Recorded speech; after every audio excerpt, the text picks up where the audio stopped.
আবু সাইম জি, ভাই, শুরু আসসালামু করেন। আলাইকুম ভাইয়া। হ্যাঁ, আমি হচ্ছে ভাইয়ার সাথে কথা বলছিলাম এই বিষয়ে নিয়ে যে আমি হচ্ছে একটা ডাটা একটা প্রোগ্রামে অ্যাপ্লাই করছি অলরেডি। তো আমার আর দুইটা প্রোগ্রাম বাকি আছে, ওদের ডেডলাইন শুরু হবে সেপ্টেম্বর 1 তারিখে, মানে শুরু হয়েছে। আর তো ওই প্রোগ্রাম গুলোতে হচ্ছে কি আমি আমার ডকুমেন্টস যেটা অলরেডি একটা প্রোগ্রামে পাঠাইছে, পরে ওগুলোকে আমি কোনো চেঞ্জ করতে পারবো না, যেমন এসওপি অথবা সিভিতে কোনো পরিবর্তন আনতে পারবো অবশ্যই নাকি হচ্ছে আপনি আগে। শুনেন, এখানে নর্মালি নিয়ম হলো ওরা বলে দেয় যদি আপনি একের অধিক যদি আপনি অ্যাপ্লিকেশন করেন সেক্ষেত্রে আপনি একটা এসওপি লিখবেন এবং একটা এসওপি তে আপনি তিনটে সাবজেক্টের কথা উল্লেখ করবেন। ঠিক আছে? জি। যদি আপনি একের অধিক অ্যাপ্লাই করেন এবং তিনোটা এট এ টাইমস করবেন, যেহেতু আপনি একটা করে ফেলছেন, হ্যাঁ, তো জি। সেক্ষেত্রে আপনি এটার একসাথে করার নাই, এটা আপনি চাইলে ইন্ডিভিজুয়াল করতে পারেন। যেটা আমি করছি, আমি দুইটা প্রোগ্রামে আলাদা করছি এবং এটা হলো গিয়ে ওরা এটা আপনাকে ধরতে পারবে না। আপনি যদি মনে করেন যে আপনি তো একসাথে দুইটা প্রোগ্রামে সিলেক্ট হবেন না, অথবা যখন আপনি যদি একটার সাথে দুইটা প্রোগ্রামে সিলেক্ট হয়ে যান তাহলে প্রবলেম। যদি আপনি একটা প্রোগ্রামে সিলেক্ট হন, মানে ইন্টারভিউ ফেস করেন, তাহলে মনে করেন যে যখন আপনার দুই জায়গা থেকেই আপনাকে দাঁত কনফার্ম করলো তখন আপনার ঝামেলা, তখন আপনাকে বলতে হবে আপনি কেন দুই জায়গায় অ্যাপ্লাই করছেন, আগে কেন বলেন নাই। কিন্তু আপনি যদি একটা একটা দাঁত পান, মনে করেন একটা প্রোগ্রামে পান, তাহলে সেক্ষেত্রে আপনার সমস্যা হবে না, আপনি আলাদা আলাদা অ্যাপ্লিকেশন করতে পারেন। আমার কথা কি বুঝছেন কিনা সাইম ভাই? জি ভাই, সেখানে তো আমি উল্লেখ করছি যে আমি 3টে স্কলারশিপে অ্যাপ্লাই করছি। ওদের তো ভাই হচ্ছে টাইম শিডিউলটাই ভিন্ন ছিল, ওটার হচ্ছে লাস্ট ডেট ছিল এই আপনার হচ্ছে আগস্টের 31 তারিখ, আর যেখানে এটা শুরু হবে হলো মানে শুরু হয়েছে আগস্টের 15 থেকে, মেবি শেষ হবে হলো সেপ্টেম্বরের মেবি 30 তারিখ না 31 তারিখে শেষ হবে, মানে সেপ্টেম্বরের শেষ ওদের। সমস্যা না, আপনি চাইলে এবার আপনি আপনার ডকুমেন্ট মতো ইচ্ছা মতন আপনি ইয়ে করতে পারেন। ওরা আপনাকে জিজ্ঞাসা করবে অথবা আপনি ও পাইছেন কিনা, আপনাকে যখন লেটার, এটা সমস্যা হবে যখন আপনি সিলেক্ট হয়ে যাবেন। সিলেক্ট হওয়ার পরে আপনি মনে করেন একসাথে দুইটা প্রোগ্রাম থেকে সিলেক্ট হইলে তাইলে আপনার প্রবলেম। ওরা তো আপনাকে লেটার অফ অ্যাওয়ার্ড একটা দিবে ওদের সিস্টেমে, একই নামে একই জন্ম তারিখে একটা লেটার অফ অ্যাওয়ার্ড দিবে, মানে আপনাকে আপনি ডাক সিলেক্ট হয়েছেন। এখন যখন আপনি একাধিক প্রোগ্রামে পাবেন তখন সেই ক্ষেত্রে আপনার একটু ঝামেলা হইতে পারে, কিন্তু আপনি যদি একটা পান কোনো সমস্যা নাই। বুঝেন নাই? জি ভাইয়া। আপনার তো দরকার একটা, আপনি তো দুইটাতে, একটা মানুষ তো দুই জায়গায় পড়ালেখা করতে পারবে না। ওকে ভাই। ওকে, নেক্সট সাদিকুল ইসলাম ভাই আসসালামু বলেন। আলাইকুম।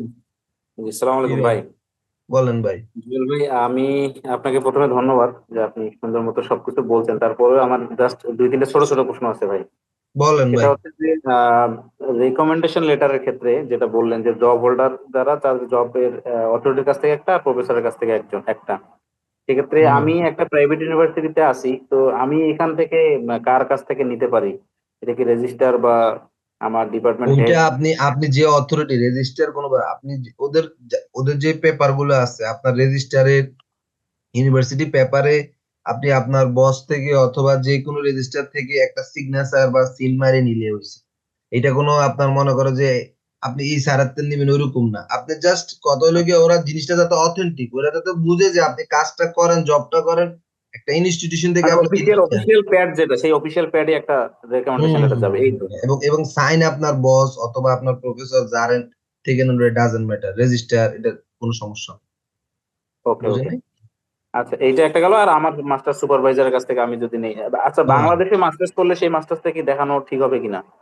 আপনি যদি মনে করেন যে আপনি মাস্টার্স তো করছেন এখানে, সেকেন্ড মাস্টার্স করতে পারেন, তাহলে সমস্যা নেই। সেক্ষেত্রে একটা জিনিস খেয়াল করবেন, আপনার অনার্স এর পরে বা মাস্টার্স এর পরে যাতে 2 বছর আপনি জব করছেন এরকম একটা টাইম থাকে। মনে করেন যে আপনি মাস্টার্স করছেন 2023 সালে, হ্যাঁ, হ্যাঁ, হ্যাঁ, হ্যাঁ। হ্যাঁ, তখন এখন জব করতেছেন, তাহলে এটা দিলে সুন্দর। বুঝলেন না? সমস্যা নেই। আর জি, ওদেরকে জি, আপনি না, বলবেন আমি ওই আপনার এই মাস্টার্স এর চেয়ে আপনি এখানে আরেকটা মাস্টার্স করলে আপনি মনে করেন যে আরো ভালো রিসার্চ জানবেন টানবেন। আমারও এরকম ছিল, আমি ওদেরকে বলছি। ওরা আমার বুঝতে পারছি। মাস্টার্স তো দেখছে, দেখার পর বললো যে তোমাদের তো মাস্টার্স 1 বছর 24 ক্রেডিট, এটা কেমন হুম, হুম। মাস্টার্স, আর আমরা তো মাস্টার্স করে 120 ক্রেডিট। হুম। হ্যাঁ, হ্যাঁ। তো পরে জি, জি। বললাম যে 24 ক্রেডিটের লাগে 120 ক্রেডিট, তাও আবার মনে করেন যে কেমন জানি এরকম বলতেছে। পরে বললাম যে তোমার এই মাস্টার্স হইবে না, তোমার এখানে 120 ক্রেডিট করতে হবে, এখানে 24 ক্রেডিট কাউন্ট হইবে না। মানে আমি চাইছিলাম যে আমার এই মাস্টার্স এর সার্টিফিকেটটা যদি জি। কাজে লাগাইতাম, কিন্তু ওরা অ্যাপ্রুভ করে না ইউনিভার্সিটি। ও, অনেক আচ্ছা, আচ্ছা। ডকুমেন্ট কয় কয় এটা আচ্ছা কি ভাই, প্রশ্ন? আর একটা বিষয় হচ্ছে এই যে জব এক্সপিরিয়েন্সের যে বিষয়টা, জি। যেমন ধরেন আমার 1 মাস এখন চলে, ধরেন 1 বছর 4 মাস বা 5 মাস চলতেছে। হুম আমি যদি এই বছরের প্রোগ্রামে অ্যাপ্লাই করি তাহলে কি আমার এইটা 2 বছরের ওই, ধরেন এটা তো ফাইনালি হতে হতে প্রায় 2 বছরই হয়ে যাবে আমার। আপনি আর আমি হ্যাঁ মেতে, আপনি করে দেন, আপনি বলে দেন আপনি এত এত তারিখ থেকে জয়েন করছেন, অথবা আপনি ডেটটা একটু আগে বসাই দিলেন, সমস্যা নেই। বুঝেন নাই আমার আপনি? মে মে মাসে আসতে ধরেন 2 বছর হবে, তাহলে কি হ্যাঁ এইটা? বলে দেন, বলে আহ, হ্যাঁ আমি অনগোয়িং প্রায় করতেছি 2 বছর আচ্ছা যাবত। আচ্ছা। ওরা আপনার ডকুমেন্ট পাইতে পাইতে অ্যাপ্লিকেশন ডেডলাইন শুরু হইতে হইতে 2 বছর জি, 1.5 বছর হইলে ওরা বুঝে নিবে। বুঝেন নাই? ওটা সমস্যা আচ্ছা নাই। আচ্ছা। সমস্যা হচ্ছে আর আপনি ভাই, বলেন। জি জি জি ভাই বলেন, আপনি বলেন। বলতেছি ওরা এত কিছু ইয়ে করেন, ওরা জানে আপনি ওই সাবজেক্ট রিলেটেড ইয়ে করছেন কিনা এবং আপনার রিকোয়ারমেন্ট গুলা ম্যাচ করে কিনা। বুঝতে পারছি। হুম। এখানে আইএলটিএস এর স্কোর ভাই আমার ওভারঅল 6.5 আছে, কিন্তু একটা ব্যান্ডে 5.5 আছে, এটা কি কোনো সমস্যা প্রবলেম নাই, হবে? 6 হইলে হয়। দাদের 90% প্রোগ্রামে 6 চায়, 90%। কয়েকটা প্রোগ্রামে 6.5 চায়, আর 2-3টা প্রোগ্রামে 7 চায়। বুঝছেন নি? আচ্ছা, আর আরেকটা ইস্যুতে আমি একটু কনফিউশন ভাই। সেটা হচ্ছে যে আমার আইএলটিএস এর মেয়াদ শেষ হচ্ছে নভেম্বরে, মানে এই নভেম্বরে আমি সমস্যা নাই, যদিও সমস্যা নাই, আপনি এই বছর অ্যাপ্লাই করে দেন সব। মনে করেন যে আচ্ছা মেয়াদ আচ্ছা। শেষ হইলেও কোনো সমস্যা নাই, ওদেরকে বললেন যে মেয়াদ শেষ হয়ে গেছে কিন্তু আমি আমার এখনো ইয়ে আছে, ওরা মেয়াদ টেয়াদ এত কিছু না, আমার সার্টিফিকেট থাকলে হয়েছে। ও, আপনি শুধু অ্যাপ্লাই করেন, কোনো সমস্যা নেই। বুঝতে পারছি। তো ধন্যবাদ অ্যাপ্লাই ভাই। আর করার শেষ সময় শেষ একটা শেষ একটা খালি করি। সেটা হচ্ছে যে মানে এখানে এই যে ভাইবা দেওয়ার পরে সাকসেস রেশিওটা কিরকম, মানে যারা ভাইবা দেয়? যারা ভাইবা দেয় তাদের কনফার্ম, কারণ ওরা সিলেক্ট করে আপনার ভাইবাটা নেয়। ভাইবাটা নেয় কারণ আপনি আসবেন কিনা খোঁজ খবর নেয় সবকিছু। যা প্রশ্নগুলা যে করে ওগুলা আসলে ভাইবা থেকে 1% বাদ দেয় না। যারা ভাইবা পর্যন্ত যায়, ভাগ্য বা যাদের জি কল পাই গেছে যারা, জি জি। হয় একজনরে মেল দিবে, number of huge candidate, we can not give the good news for you, হ্যাঁ হ্যাঁ হ্যাঁ, best of luck in your future, এরকম তো একটা একটা দিবে, কমেন্ট অথবা ফরমেট একটা বলবে মেয়ে যাবে, আপনার হ্যাঁ। Interview date. যখনই আপনি ইন্টারভিউ ডেট পাবেন, মানে 99% আপনি কনফার্ম, বুঝলেন নাই? তখন কিন্তু আপনি একটু ইন্টারভিউটা ভালো করে দিবেন। প্রশ্ন না টশ্ন না, না করলে, অথবা আপনারা জিজ্ঞেসে একটা আপনি কন আর একটা, এটা খারাপ, বুঝলেন নাই? জি জি জি জি, এটা এটা করা যাবে না। তবে এমনি ভালো, আপনি ইন্টারভিউ ডাক মানে আমরা তাদের কল দিছে। বুঝতে আর পারছি দাজ ভাই। অনেক সুবিধা এখানে। আমি এদের সুবিধার কথা যদি বলি, ওয়ার্ল্ডের যদি এখন বর্তমান ইউরোপের সেরা স্কলারশিপ হলো দাঁত, কারণ ফ্যামিলি সহকারে আপনার সাপোর্ট করে। বুঝছেন জি কিনা? জি এবার অন্য জি আরেকটা ভাইকে সুযোগ দেন, আমরা তো আবার টাইম বেশি নেই। জি জি ভাই, আচ্ছা, আমি আমি শেষ, আমার শেষ। আমি আপনার সাথে ইন্ডিভিজুয়ালি নক করবো ইনশাল্লাহ, আমার যদি আর কোনো আচ্ছা কোয়েরি আচ্ছা থাকে। ঠিক আছে। এবার ইঞ্জিনিয়ার আব্দুল মতিন ভাই, রুবেল ভাই বলেন। জি আসসালামু আলাইকুম ভাই, আমি আন্তরিকভাবে দুঃখিত যে একটু লেট হয়ে গেছিল। তা আমি আচ্ছা জানতে বল। চাচ্ছি যে এই স্কলারশিপ অ্যাপ্লিকেশনের জন্য এই রিসার্চ পেপার খুব ম্যান্ডেটরি কিনা? না ভাই, রিসার্চ পেপার কোনো ম্যান্ডেটরি না। আমার একটা রিসার্চ পেপারও ছিল না আমি যখন অ্যাপ্লাই করছি, কারণ আমি মাস্টার্স অ্যাপ্লাই করতেছি। ওরা ওরা মনে করে রিসার্চ শুরু হয় মাস্টার্স থেকে। বুঝছেন কিনা? জি আমি জি। মাস্টার্স এর জন্য আসছি, মাস্টার্স পড়তেছি, পড়া শেষ করছি, এখন আমি রিসার্চ করি। তো আপনার এটার কি রিসার্চ লাস্ট থাকাটা ডেট ম্যান্ডেটরি না। অক্টোবরের 15 তারিখ ভাই? না, এখন এক এক প্রোগ্রামে, কোন প্রোগ্রাম ডিসেম্বরের 12 তারিখ, কোন প্রোগ্রাম অক্টোবরের 30 তারিখ, এগুলা আপনি যে সাবজেক্টে অ্যাপ্লাই করবেন ওই সাবজেক্টের আলাদা ডেডলাইন, না, আমি প্রত্যেকটার আমি আলাদা। আমি হচ্ছে সিভিল ইঞ্জিনিয়ারিং এ আর কি ব্যাকগ্রাউন্ড আমার। সিভিল ইঞ্জিনিয়ারে অনেকগুলা প্রোগ্রাম আছে। সিভিল ইঞ্জিনিয়ার আমার ছোট ভাই চুয়েটে ও 3-4টা প্রোগ্রাম অ্যাপ্লাই করছে, অলরেডি করে ফেলছে। এরকম আরো কয়েকটা সিভিল ইঞ্জিনিয়ারের প্রায় 7-8টা প্রোগ্রাম আছে, 4-5টা ভালো প্রোগ্রাম আছে অ্যাপ্লাই করার মতো। মানে আমার এই যে এক্সট্রা কারিকুলাম অ্যাক্টিভিটি সার্টিফিকেট আছে, আমার 3 বছরের জব এক্সপিরিয়েন্স আছে। এখন আমি আইএলটিএস এর এক্সামটা যে সেপ্টেম্বরের শেষের দিকে দেওয়ার পরিকল্পনা ছিল, এই জন্য আমি এটার ব্যাপারে একটু ইয়ে। হ্যালো, হ্যাঁ ভাইয়া। বলেন শুনতেছি। ভাইয়া বলতেছিলাম যে আমার এই সেপ্টেম্বরের শেষে আইএলটিএস এর এক্সাম দেওয়ার প্ল্যান আছে, মানে আমার প্রিপারেশন প্রায় শেষের দিকে আর কি। তো এই জন্য ডেডলাইনটা কিভাবে জানতে পারি এটাই আর কি। আরে ভাই, আমি আপনাদেরকে এই স্লাইডটা এখনই পাঠিয়ে দিব, আজকে এই যে সেশন আচ্ছা শেষে পাঠিয়ে দিব, আপনারা স্লাইডটা পেয়ে যাবেন। এবং স্লাইডটার বিষয়ে আমি লিংক দিয়ে দিয়েছি, এই লিংকে ক্লিক করলে পিডিএফটা ডাউনলোড করবেন। এখানে প্রত্যেকটা প্রোগ্রামের আলাদা আলাদা আপনার ইয়ে দেওয়া আছে, ডাউনলোড করার ডেডলাইন দেওয়া আছে। এবং আপনার একটা জিনিস মনে করবেন, আইএলটিএসটা হলো কি, আপনি যা ইংরেজি জানেন তাই, এটা একটা পরীক্ষা, এটা দিয়ে দিলে হয়। বুঝছেন কিনা?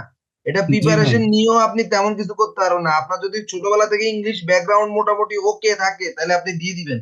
টাইম কনজিউম করে কোনো লাভ নেই, এখানে ইংলিশ শিখার কিছু নাই। আইএলটিএস টা হলো গিয়ে জাস্ট আপনি যা জানেন ইংরেজি, তার একটা পরীক্ষা দিয়ে একটা সার্টিফিকেট নেওয়া, এছাড়া আর কিচ্ছু না ভাই। জি ভাই, তাড়াতাড়ি ইনশাল্লাহ। পরীক্ষা দিয়ে দেন। ইনশাল্লাহ। তারপরে নেক্সট নেক্সট কোন ভাই আছেন, প্রশ্ন করেন। আসসালামু আলাইকুম ভাই, মুস্তাফিজ বলছি ঢাকা থেকে। জি ভাই আমার বলেন। প্রশ্নটা ছিল ভাই, আমার গ্রাজুয়েশনের মধ্যকার কোনো গ্যাপ টাইপের বিষয় আছে নাকি, যে এই পরিমাণ গ্যাপ থাকলে দেওয়া যাবে বা না এর বেশি ভাই, হলে? এটা কোনো সমস্যা নাই। আপনি শুনেন ভাই, জার্মানিতে যারা ব্যাচেলর করে বিশ্বাস করবেন না ভাই, আপনার এরা 6-7 বছরও ব্যাচেলর শেষ করতে পারে না ভাই। 6, 7, 8, 9, 10 বছর লাগে শুধু ব্যাচেলর করতে।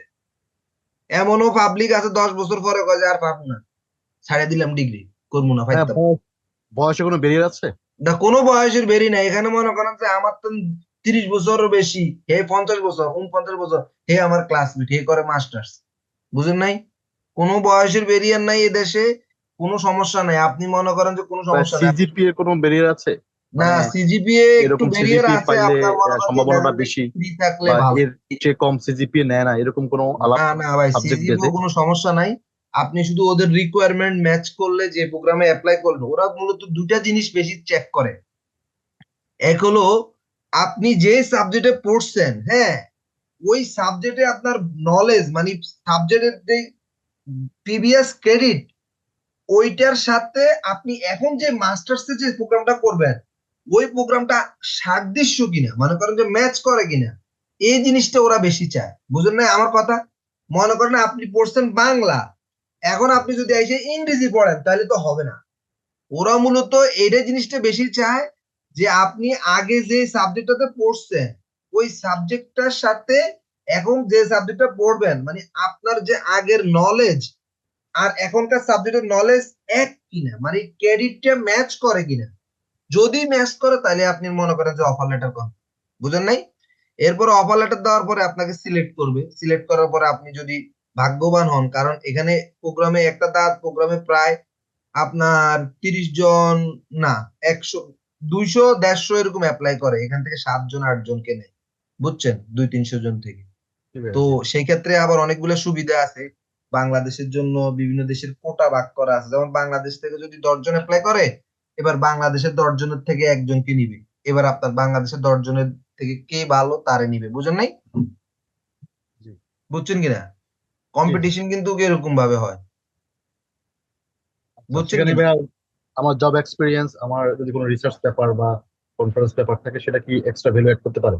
এক্সট্রা ভ্যালু অ্যাড করতে পারে, কিন্তু এটা ম্যান্ডেটরি না। আপনার যদি মনে করেন জব এক্সপিরিয়েন্স এবং আপনার যদি প্রিভিয়াস সাবজেক্টের সাথে এটা ম্যাচ করে, মনে করেন একটা ভাই একটু আগে কথা বললো রুবেল ভাই, উনি সিভিলে পড়ছে, ওনার লাগে যেরকম স্ট্রাকচারাল ইঞ্জিনিয়ারিংটা, মানে উনার আগের পড়ার সাথে এখনকার সাথে যেমন ম্যাচ করে, স্ট্রাকচারাল ইঞ্জিনিয়ারিং বা সাস্টেনেবল ইঞ্জিনিয়ারিং যে সাবজেক্ট গুলো আছে ওগুলা ম্যাচ করে যেরকম, কিন্তু আপনি মনে করেন পড়ে আছেন ইলেকট্রিক্যালে, আপনার সাথে তো সেটা ম্যাচ করে না। তাহলে সেই ক্ষেত্রে এটা রুবেল ভাইয়ের প্রায়োরিটিটা বেশি, আমাদের প্রায়োরিটিটা কম। বুঝছেন কিনা? জি ভাই, জি। ভাই এবার নেক্সট আরাফাত নাকি আরিফুর রহমান, মোহাম্মদ আরিফুর রহমান। জি ভাই বলেন। আরিফ ভাই। আসসালামু আলাইকুম। জি ভাই হ্যালো। বলেন। হ্যাঁ ভাই শুনি।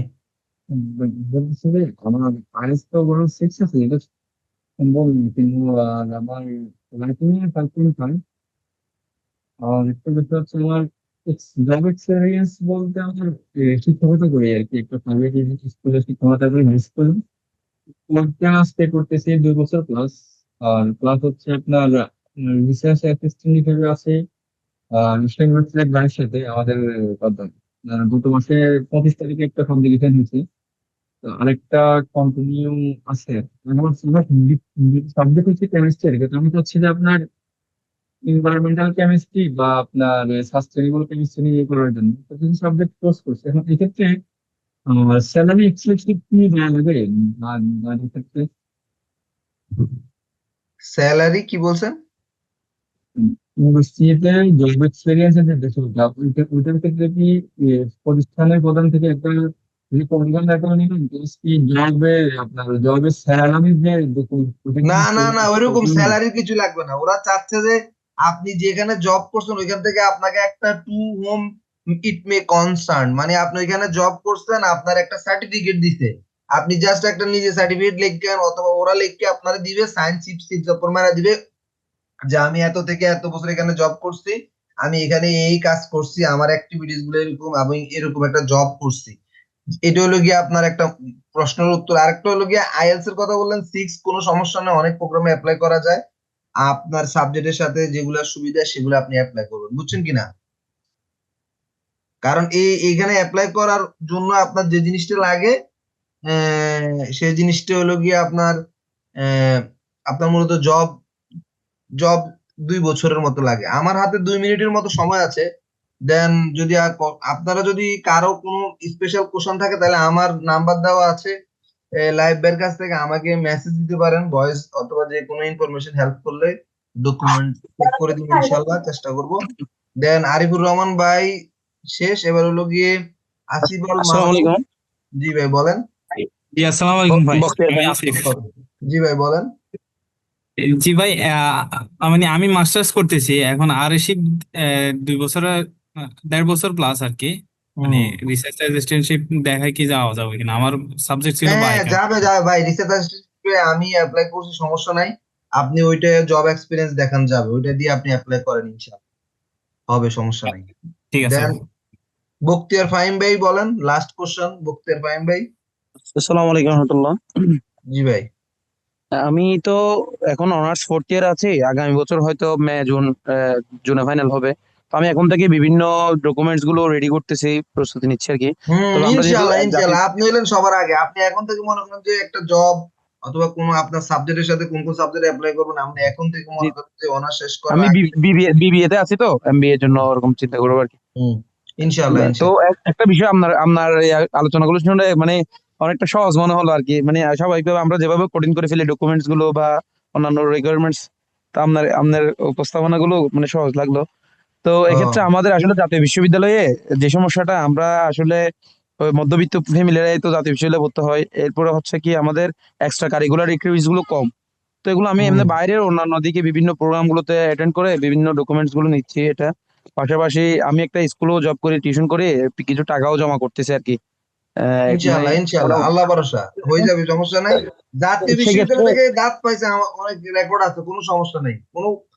আপনি যে কোনো জায়গা থেকে পড়েন, কোনো সমস্যা নাই। প্রাইভেট পাবলিক জাতীয় কোনো প্রবলেম নাই, আমাদের শুধু সার্টিফিকেট হইলেই তো না। আচ্ছা, তো সেক্ষেত্রে মানে টাকার পরিমাণ বা মানে আমার অন্তত যাওয়ার আগ পর্যন্ত কেমন? শুনেন, আপনি যদি দাঁত পান তাহলে আপনার 1 টাকাও লাগবে না, আপনার বিমান ভাড়ার টাকাটা ওরা দিবে। সমস্যা হয়েছে গিয়া টিকিটটা জি হয়তো জি। বা আপনি যদি মনে করেন যে আপনি না কাটেন তাহলে সমস্যা নেই, আপনি যখন দাঁত পাই যাবেন আমারও জানাইবেন, আমি আপনার টিকিটটা জি জি। কেটে দিব। যখন দাঁত আপনাকে টাকা দিবে তখন আপনি আমাকে দিয়ে দিন, কোনো সমস্যা নেই। ঠিক আছে, আচ্ছা লাস্ট আচ্ছা কোশ্চেন, লাস্ট আচ্ছা, কোশ্চেনটা আমরা সুমন ধন্যবাদ। শিকদার ভাই থেকে নেই, তারপর আমাদের শেষ। আমার 2 মিনিট ওভার হয়ে গেল।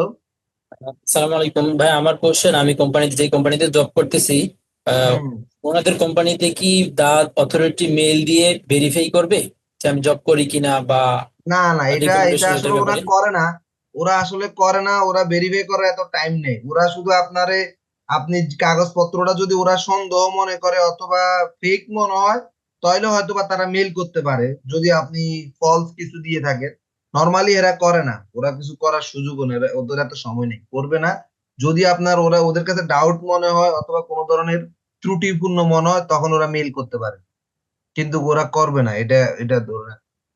তো আমাদের আর কোনো প্রশ্ন আছে কিনা? আমরা আর আসিফ আল মাহমুদ ভাই হাত আছে এখনো, ওনার প্রশ্নের উত্তর দেওয়া হয়েছে না। আমাদের পরবর্তী সেশন আমাদের রকুন ভাই, উনি সুইডিশ স্কলারশিপ নিয়ে কথা বলবেন। তো এই পর্যায়ে আমি আমার সকল মানে আমার প্রোগ্রাম শেষ করে মোটামুটি আমি লাবিব ভাইয়ের কাছে এখন ফ্লোরটা দিচ্ছি। লাবিব ভাই, আপনি শুনতে পাচ্ছেন আমাকে? জি জুয়েল ভাই, আপনাকে ধন্যবাদ। ভাই আপনি আমি অবশ্যই। সরি, 3 মিনিট এক্সট্রা হয়ে গেল। ফ্লোর ইজ ইউরস নাও ভাই, আপনার। না, এটার জন্য আমরা রকুন ভাইয়ের কাছে দুঃখিত, এবং যারা সুইডিশ ইনস্টিটিউটের জন্য আগ্রহী তাদের কাছে আমরা দুঃখ প্রকাশ করছি। তাই আপনারা নিশ্চয়ই কষ্ট করে স্লাইডটা একটু দিয়ে দিয়েন। আচ্ছা আচ্ছা, এখনই পাঠিয়ে দিচ্ছি লাইভ ভাইকে। থ্যাংক ইউ ভাই, জাজাকাল্লাহ।